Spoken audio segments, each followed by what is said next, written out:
Meet the forever young goddess who keeps changing herself. The phoenix of pop who has stayed strong for almost 70 years.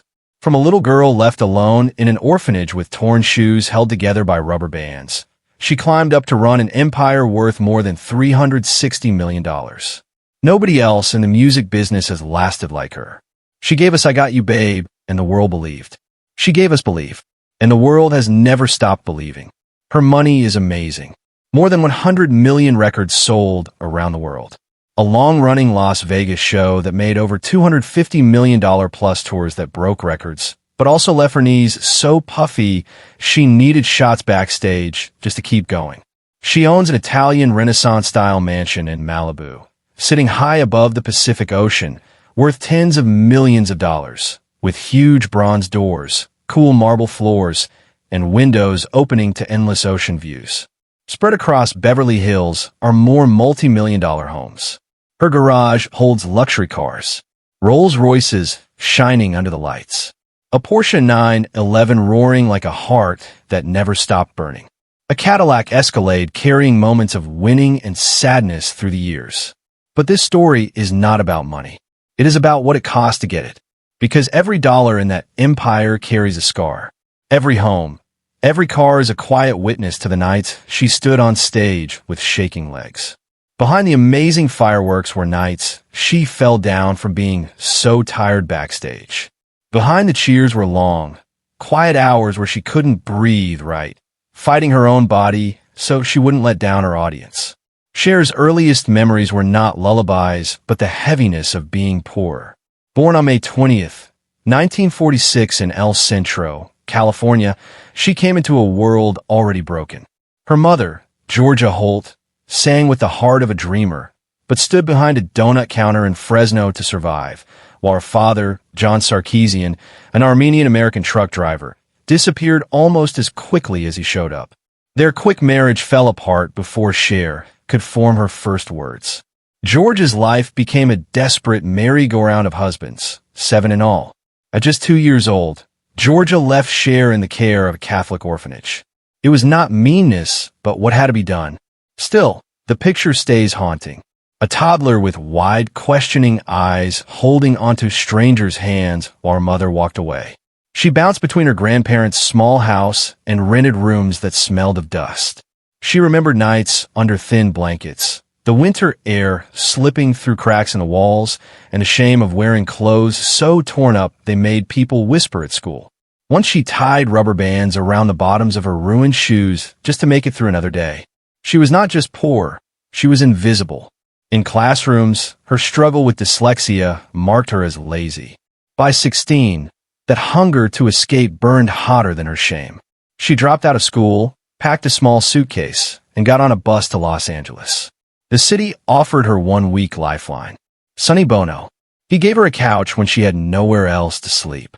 In 1965, their voices twisted together in I Got You Babe, and the world finally listened. But fame is unstable. Early hits faded, their movies flopped.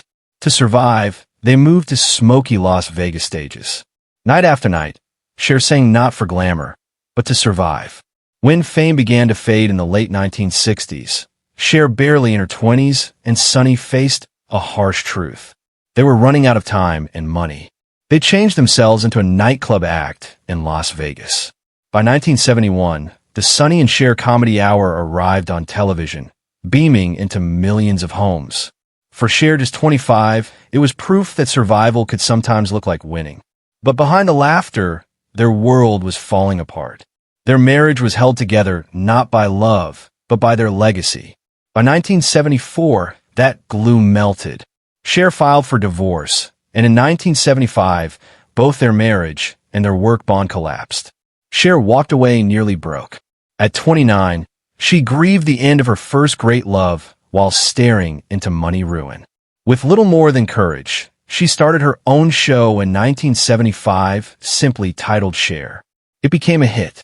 Meanwhile, Sonny's solo project collapsed. But the road ahead was cruel. Her solo albums sank into silence. Then came another storm. Greg Allman entered her life. In June 1975, just 3 days after her divorce was finalized, Cher married him. Within 9 days, the marriage collapsed under the weight of his addictions. That summer, Cher discovered she was pregnant. Their son, Elijah Blue, born in July 1976, became a weak thread tying them together. But even a child could not quiet the storms. By 1978, the marriage ended for good. By 32, she had gone through 2 divorces and almost going broke. And yet, she did not give in. In the late 1970s, when disco glitter blinded the charts, Cher, barely past 30, stood once more on the cliff's edge of being erased. She took a risk. Signing with Casablanca Records in 1978, she stepped into a world ruled by mirror balls. Out of that gamble came Take Me Home in 1979. The album sold over 500,000 copies and earned her a certified gold record, a lifeline worth hundreds of thousands of dollars when her bank accounts were nearly empty. She reached further with Prisoner, but the record collapsed. By 1980, she created Black Rose, a rock band. But the album had no signal of her star power. Radio ignored it. By 1982, the band broke up. At 36, written off as a leftover of another time, she chose the most terrifying road. She started over from nothing. Acting wasn't vanity. It was survival. In 1983, in Silkwood, she disappeared into Dolly Pellicker. The film earned over $35 million. Her performance earned a Golden Globe and her first Oscar nomination. Roles in Mask, The Witches of Eastwick, and Suspect followed, each bringing big paychecks. Then came 1987, Moonstruck. At 41, as Loretta Castorini, Cher was glowing. The film made nearly $100 million worldwide. When she lifted the Academy Award for Best Actress in 1988, it was revenge against every critic who had buried her. That golden statue was proof that every wound had been turned into a weapon. After lifting the Oscar in 1988, the world expected Cher to finally rest. At 42, she stood again at the edge of uncertainty, terrified that her greatest moment might be nothing more than a flicker. In 1989, Cher returned to music. Heart of Stone sold over 4 million copies worldwide, filling her accounts with millions. While If I Could Turn Back Time stormed airwaves so fiercely that its video was banned by MTV before becoming an anthem of survival. The early 1990s brought no mercy. Albums failed, charts cooled. By 1996, the whispers were loud. Cher is finished.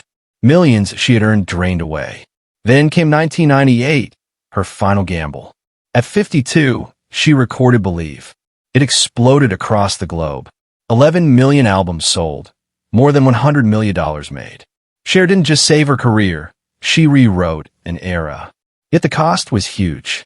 Friends recalled her collapsing backstage during the Do You Believe tour of 1999. Then came the farewell tour of 2002, stretched until 2005. It made more than $250 million, one of the highest making tours in history.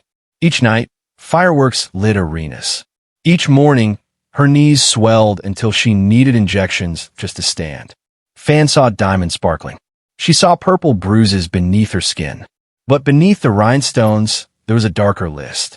In 1987, while filming The Witches of Eastwick, a tiredness appeared so heavy it felt as if her bones were filled with lead. By the early 1990s, a chronic viral illness began hollowing her from the inside. It stole her breath, her stamina. Pneumonia came next. The woman once famous for endurance now struggled to climb stairs. She canceled meetings. She watched million-dollar roles dissolve. Tours never even made it to rehearsals. She wept not for applause, but for the cruel theft of her basic freedoms. Years later, she admitted, "I was really upset about it." She had clawed her way into Hollywood's respect. And just as she stood at the top, her own body betrayed her. Then came another blow. January 5th, 1998. Aspen, Colorado. Sonny Bono had died, his body broken on a mountain slope. For Cher, it was an earthquake that split her soul wide open. Without Sonny, there might never have been Cher. She got on a plane from London within hours. At Sonny's memorial service, she did not arrive as the diva. She arrived as a woman in mourning. Her eulogy was raw, trembling. Through tears, she painted Sunny as the boyish dreamer who once looked at her and saw not what she was, but what she could become. Without him, I would not be here, she confessed. In that hushed moment, all dissolved, leaving only love and humanity. Beneath the glitter of tours and mansions, there existed another list. The role of a mother. Her younger son, Elijah Blue, carried scars. At only 7 years old, he was sent away to boarding school. When you go to boarding school at 7 years old, it's kind of hard to feel like you're not being pushed away, he confessed decades later. That sense of exile carved itself into him. There was hope in 2013 when Elijah moved into Cher's Malibu home. But a private dispute forced another silence. Yet Elijah never spoke with poison. He called their relationship a work in progress. If Elijah bore the scar of distance, then Chaz Bono carried the weight of transformation. In the late 2000s, Chaz chose to live his authentic identity as a man. Cher admitted she stumbled at first. I did not go through it that easily, she confessed. But time and love transformed her. Chaz is so happy now, she later revealed, and we get along better than ever. Today, as Cher approaches her 80th year, she is living proof that strength can be sculpted into legacy. Her wealth today, estimated at $360 million, is dazzling. Her Malibu mansion stands as the crown jewel. Designed in Italian Renaissance style, it took 5 years to build on land she bought in 1989 for nearly $3 million. Completed in 1999, the home sprawls across 13,000 square feet. It has been valued as high as $85 million. Yet for Cher, it was permanence. In the 1970s, she and Sunny lived at the famous Alwood estate. In Benedict Canyon, she owned a Moroccan-style palace. Each home was a marker of survival. Her garages told their own story. A Rolls-Royce Silver Wraith. A Porsche 911, sleek and defiant. Heart of Stone in 1989 sold over 4 million copies. Believe in 1998 sold 11 million copies. Her Las Vegas shows from 2008 to 2011 brought in $60 million. Her farewell tour made $250 million. Each night came at a brutal price.